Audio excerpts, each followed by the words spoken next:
The simplest way to put it, I have problems.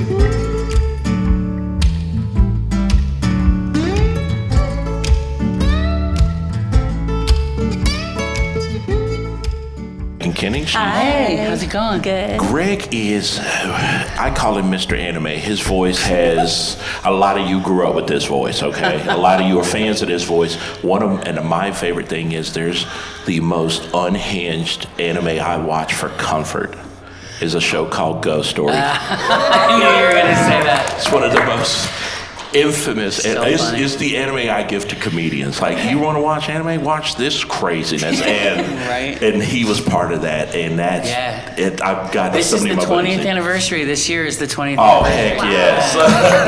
I can't believe we did that 20 years ago.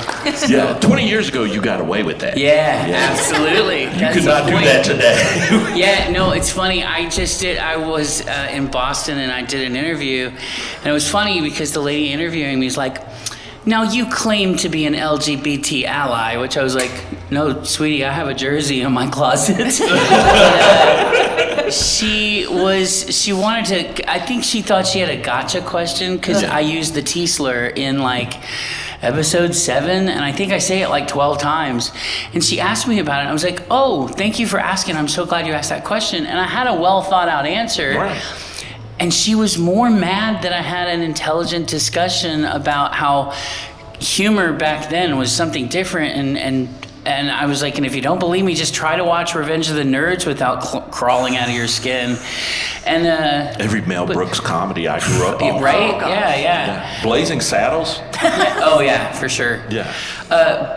But I'm like, the whole point of this is to be a better person than we started. I go, and when I made those jokes, that term wasn't even considered offensive. Right. In fact, and it was funny, I go, that term was lovingly tossed back and forth between drag queens.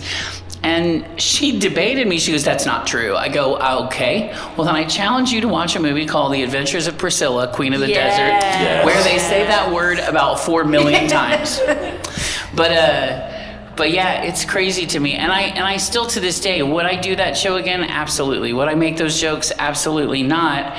And the cool thing about that is we would have to find a way to be funnier. You know, like circumvent that. Well, Yeah. I'm problematic Yeah. as a comedian. And a lot of you learned it last night. There's a different coach that shows up on the stage. But my thing, and I'm always telling young comics this, you can say whatever you want to say, but you damn well better be funny when you say it. Yeah. You can't. And own it. Yeah, Own it. if you're going to say this thing, it better be funny, and it better not come from a place of hate, because people know when it's coming from a place of hate or when you're not, For sure, yeah. So, bro, look, y'all heard that show last night. You know why I'm not coming back next year. You heard it. You say that. Back every year. Yeah, they keep bringing me back, but I'm 1 year. I'm testing So this fun. theory. The Jimmy Carr test, like see how far you can push this. Every year I'm like, Right on the edge. this is the cancel button. And I even joke about that when we traveled this year. I kept telling people, like, when I did Joe Rogan's Club Comedy Mothership, I have friends in all the different communities that don't want to play that club because they feel like, I don't even want to do the open mic there. I don't feel like that crowd's my crowd. And I went and did it twice. And I pushed all the buttons where it's like, I'm about to test the bros and all. I tell you, the craziest thing that happened on tour was walking into a room in Pittsburgh, Texas, and there was a Trump 2020 flag as big as this screen here that was next to me the entire time. That was that wall. And I went into that room, and they told me, hey, these are red rooms, these are blue rooms, these are purple rooms, and that meant red means they lean to the right, blue meant they lean to the left, purple is a good mix. And I was like, oh, I don't care, I'm not changing my set. I'm going to do what I'm going to do. And I tell everybody, if I'm going to say something that's going to be mean, toughen up. Here's how it goes. They've already paid me. And then I launched into the set, and I got a standing ovation in that room from guys wearing red baseball caps. Oh, man. And they weren't rooting for the Phillies. Those were different red baseball caps they had on. They were at. So it's the thing where I was like, you can say it, be funny, but, also I rip both sides. Yeah. I'm an equal opportunity hater of everyone. There's nobody safe when I'm on the stage. But at the same time, I told the joke about my best friend, and I've been friends with her before the transition, friends with her through the transition. Yeah. I'll be friends with her the day they put me in the dirt.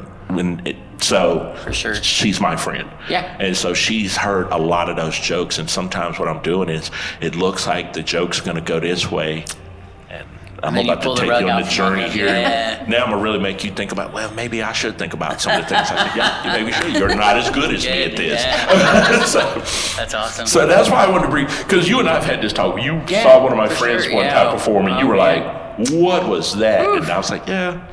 It happens. In this environment, I guess I was not ready. Like, being an LGBT person and walking into a because I'm a big fan of comedy. I love stand-up comedy. One of my in fact, speaking of ghost stories, the voice of the cat is a well-known stand-up comic who toured with Doug Stanhope, Rob Mungle. So I'm a big fan of stand-up comedy, and when I walk into a nightclub, I expect gay jokes. I expect jokes that would offend me, and I'm just like, okay, you went for the cheap joke, and it doesn't bother me because I'm like, well, this is what straight white guys joke about. But I was shocked to hear it at a convention, just because this is such a safe haven for a lot of people. I was just like, whoa, okay. And I thought that was great, because when you said it to me, I thought about, I handpicked a lot of these people, but I knew who that person was as a person. And sometimes those lines get blurred. You I knew thought he was about a person, her and not her material. and not the material that was going to get said. Because then I think of my material and I go, I'll give you an example. Last night I did a joke that worked here that I did in a club, and I split the room. Oh, wow. And basically I was like, I would get with a trans woman under the right situations. And they said, well, what's the right situation? I said, she's into me. So I said that in a club downtown. I'm not going to name the name of the club because I want to work there this year again. And, so funny. and I watched every straight guy just go, just backs tightened up, and I was like, this is so good. Welcome to my world. So I want to talk to you because you really are also an advocate for mental health, and that's one of the things we sit and talk about, and we connected over the years. Well, it started, I think it was an accident, honestly. I originally was just going to cons, talking about what I do for a living, and then the It Gets Better project happened. And I was greatly affected by that because one of the people that took their lives was a young trans woman that lived within miles of one of the conventions I helped run. Right. And I only started telling that part of the story recently because it still upsets me to think about it, because anime conventions are the place where so many people feel safe. It's the place where a lot of young trans people are first comfortable enough to crossplay, and you can call it crossplay and not messing with your gender identity.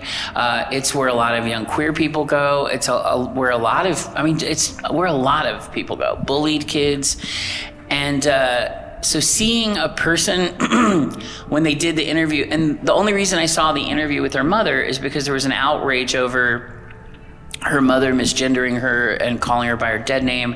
And so that's the only reason I even saw that interview. And I probably would not have known she was an anime fan had I not seen that interview. Right.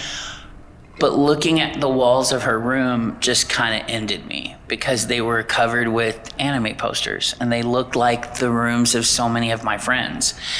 And so I couldn't help but think, because it's very possible, it was at the time that I was doing Oron, for God's sakes. So it's very possible I met, said anime fan, and I felt guilty because I felt like maybe I should have said more, or maybe I wasn't invited.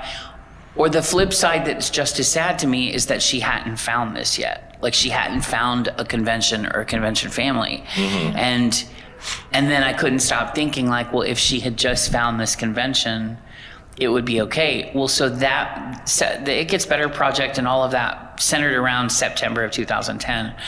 And so November, December of 2010, I helped run this big show in Ohio.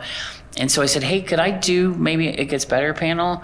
And they flat out denied me. They're like, no, you can't do this. And I was like, what? Because I'm so used to voice actors being given a green light on anything. I know there's a voice actor that does a panel about cooking a steak.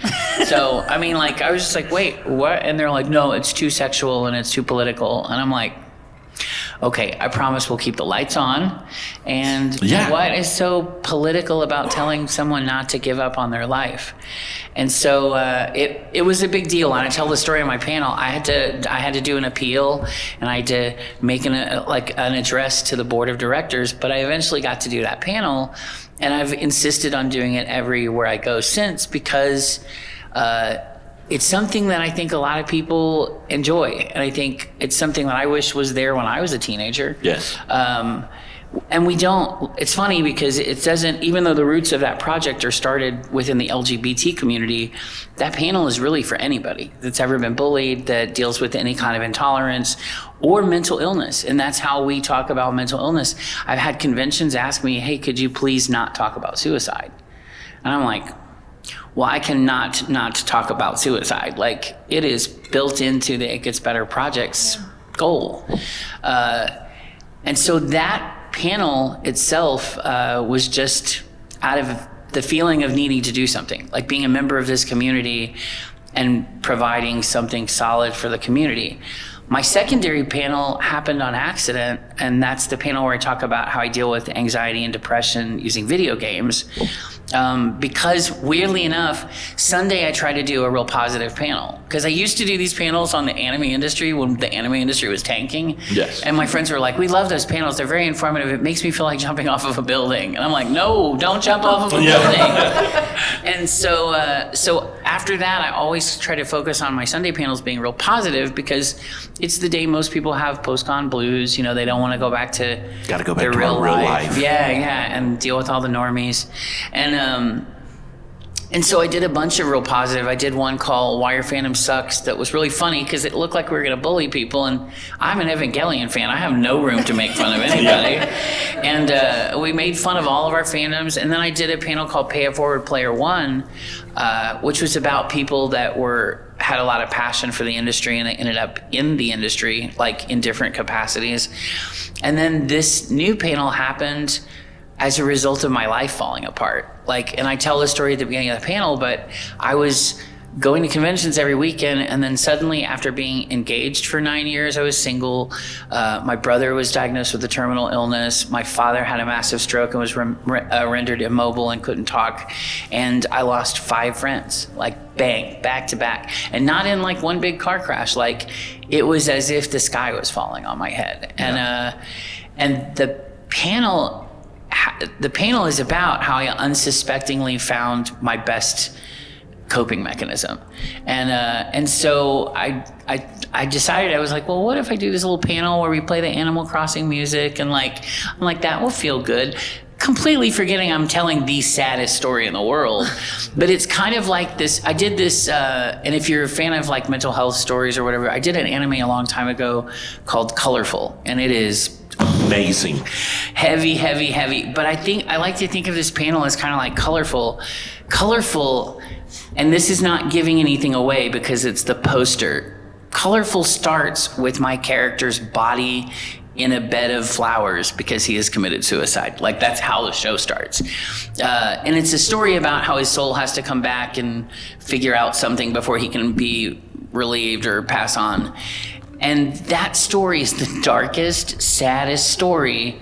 And just when you think you can't take any more, it goes and turns into this. I just broke the mic making that raspberry noise. But it turns into the most positive, uplifting thing. And so that's kind of what this panel turned into. It was a goof that it turned into something as positive as is, but it's something that has been a fascinating subject to talk with other gamers about, how all of us have a game that we go to when we have nothing else. Yes. And it's cool. So yeah, I ended up on doing this on accident, but I love it. They're my favorite panels. I've been talking about my job for 25 years. That gets a little boring. And I do it lovingly because I know other people, it's their first time answering that question, but this is a topic that changes all the time, and it's interesting, so.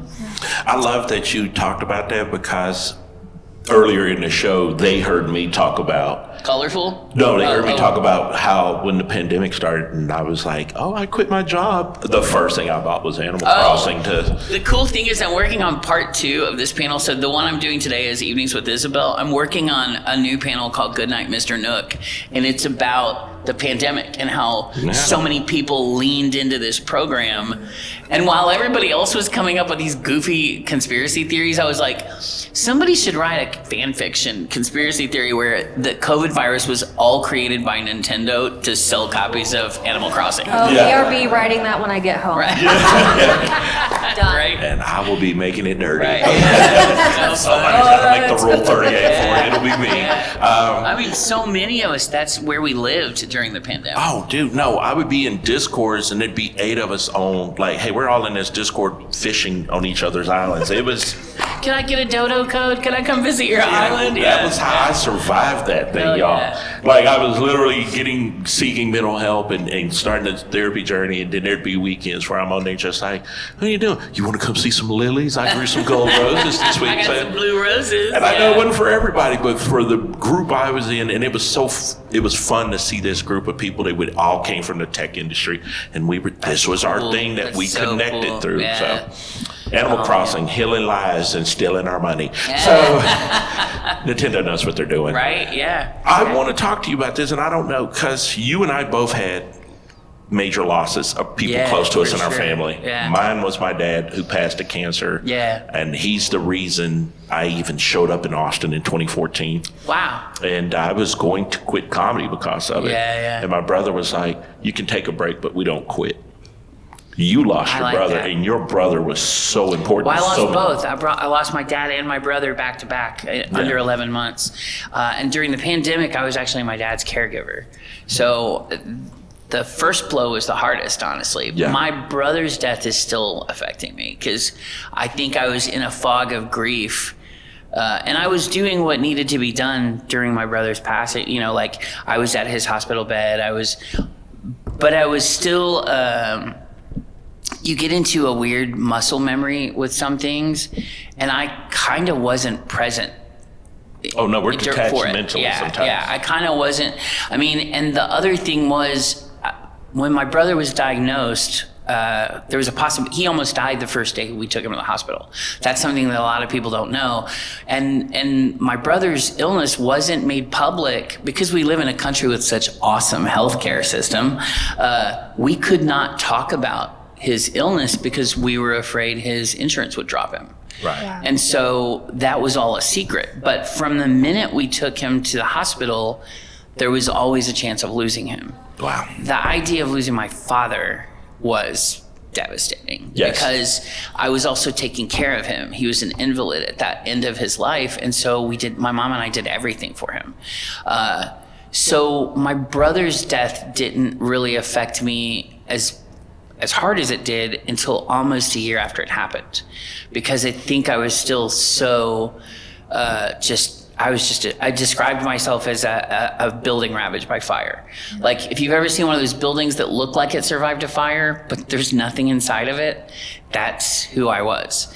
And the hardest part about my job is I have to go every weekend on a plane and get off and go all weekend.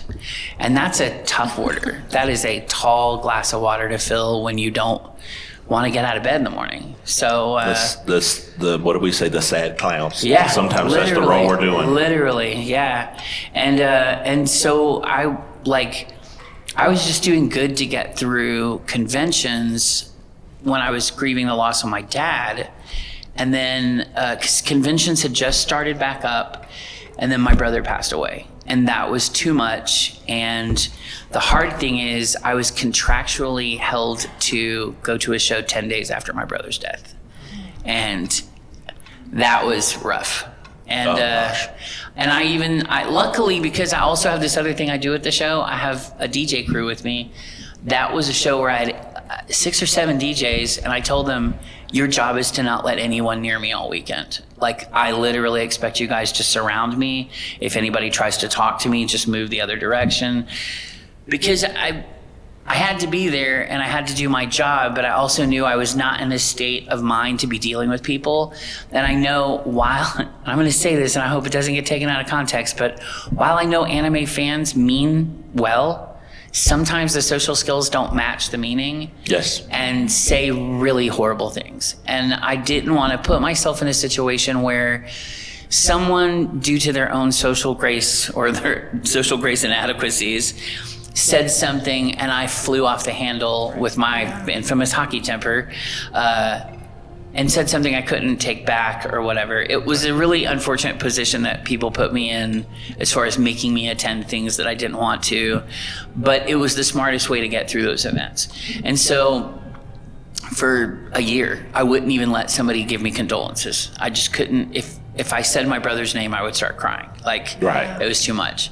And people would come up, this kid, I know he meant well, this kid gave me a piece of artwork that was Frost, my character in Dragon Ball Z, holding Frieza's dead body. And there's like rose petals blowing, and they try to make it look like a scene out of Fushigi Yugi, but I knew what they meant, but that was too much. Yeah. No. And I wanted to just go, did you show this to a friend? Because I'm sure your friend would have been like, bro, don't give that to him. But I'm just now coming to terms with it, and I'm working on a panel about my brother that's kind of the memorial that nobody got to go to, because it's hard. My brother is a public figure, and so a lot of people felt entitled to dictate how we memorialize my brother. And I'm happy to say I'm just punk rock and stubborn enough that I didn't let that happen. There's one convention in the Midwest that did a memorial that they sold tickets to, and I think they just told on themselves because now everybody can see how scummy they are. But we managed to hold off any kind of memorial, and I'm going to be doing one that is lighthearted, because that's what my brother would want. Right. You know, his whole thing was love and laughter always. So I have looked for the most embarrassingly funny photos of my brother. I have found video clips of my brother on stage. And when we do say goodbye to my brother, it won't be sad. Like, it'll be a celebration of his life. But yeah, I had to walk through that fire and smile, which I wouldn't wish on my worst enemy. Like, that was the hardest thing I think I've ever had to do in my life. Yeah, that sucked. Yeah. But I'm sure it's just as hard for you because you had to be funny.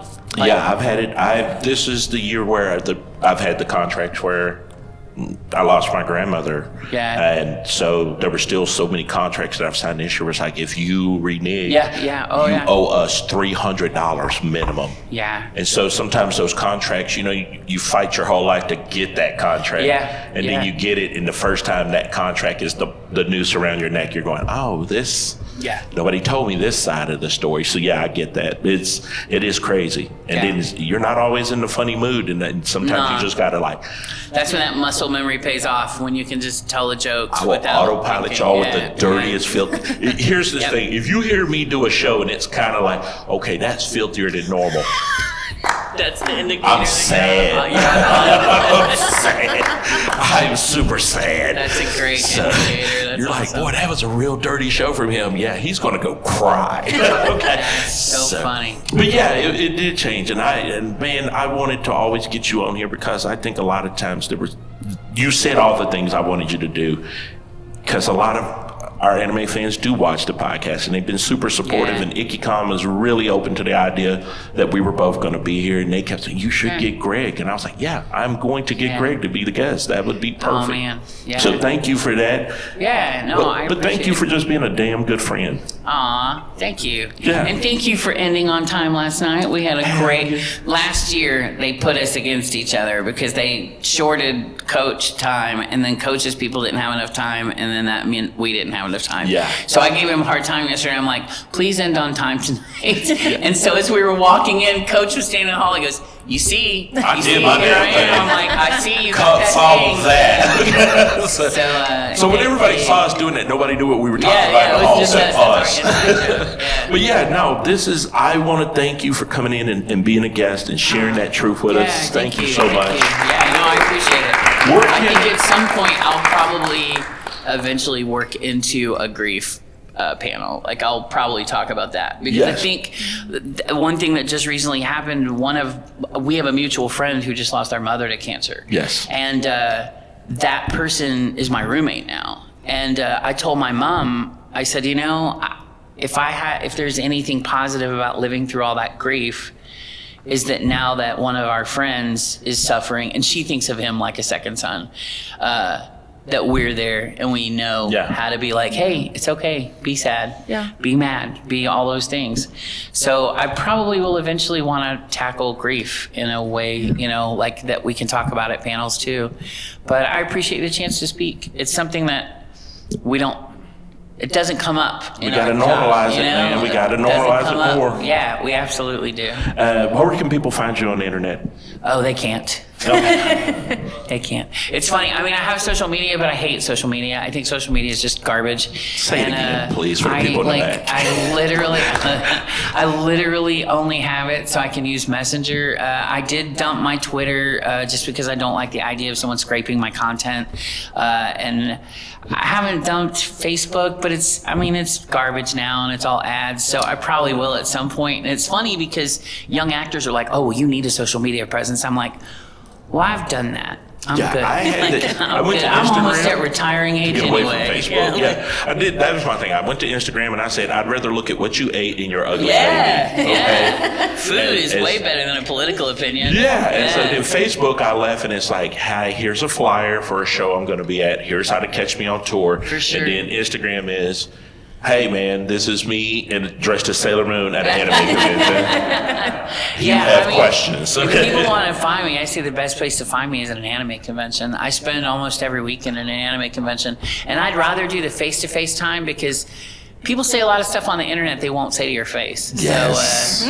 So yeah, I'd rather meet you head on. So all right, so thank you. There you go. And then Meagan, once again, tell us. I know you're going to tell us. You told us how we could find you, but you also have a way you rather people to connect with you too, right? Yeah. So the way that, because I work for a nonprofit, I'm not, I don't take clients from like out in the public. Right. They have to come through Hayes Caldwell Women's Center. And then that way they get added onto my list. Nice. But if you do ever have any questions, or if you do ever need advice on how to find a therapist or anything like that, all of my stuff is always linked at the end of our episodes. We're going to have it down there in the comments when this airs. Yeah. And in fact, there's Justin back there, who I call the world's greatest producer. And Justin, here's the thing you don't notice. We never sent you the spelling for her name. Oh my so God. you put Meagan Kinney, right? I don't know who that girl is. If I saw her on the street, I wouldn't know who Meagan Kenny is. And everybody kept going, do you know Meagan Kinney? I said, no, I know Meagan Kinney. That was who our guest was. Alter And it was ego now. But so there's a Meagan Kinney that's like, she is loving our show and I've yet to meet her. So awesome. she's here at that con. Please come up and say hi. So good. But yeah, I love that. Thank you for coming on and being a guest and sharing so much information with us. Also want to thank you guys in the audience that had questions for us. You all had amazing questions, and thank you for sharing with us. Thank you. We're going to wrap this up. We're going to get out of here. Yeah. I guess I'll say, what does Jimmy say each week? What's his thing? Yeah. So I'm going to ask both of you. Here's a question. Okay. Meagan, we'll let you ladies first. The question is, Jimmy asks it every week, what makes you tick? Not what ticks you off, what makes you get out the bed? What's the thing that drives Meagan Kinney? Joy. I think that we're here for a reason. I think that we're not meant to be cogs in a machine working 9 to 5. I get out of bed for joy. Okay. Yeah. I like that answer. Man, I should have gone first. I got out of bed to find joy. I'm sad. I get up out of bed because I have to. I'm not Sometimes in a place. that's an okay answer. Yeah, I'm not in a place where I'm in a place where I have to pull myself out of bed some days. But I get up out of bed because I know the alternative is not a solution, and I know that I can't sleep all day. And so I keep putting my feet on the floor every morning, thinking that one day I'm going to put my feet on the floor and I'll feel better. You will. So, yeah, I know I will. I just got to keep telling myself. You're gonna get through it. And I want to share with you one of my favorite quotes about grief. As a Marvel fangirl, what is grief if not love persevering? Absolutely. No, I came to that conclusion on my birthday this year. The fact that I love means there was something, the fact that I hurt means there was something to love. Yeah. So I appreciate that. Absolutely. Thank you. You're so welcome. Oh man, I wish I had a more positive answer. I change it. Doggos. Puppies. that was good. I mean, that's a good reason to get out of bed. Yeah. Doggies. Damn, you almost made me cry for a second time on camera this season. Damn. All right. Thank you guys for coming out. Thank you so for much. listening to this. Thank you. Yay. See ya.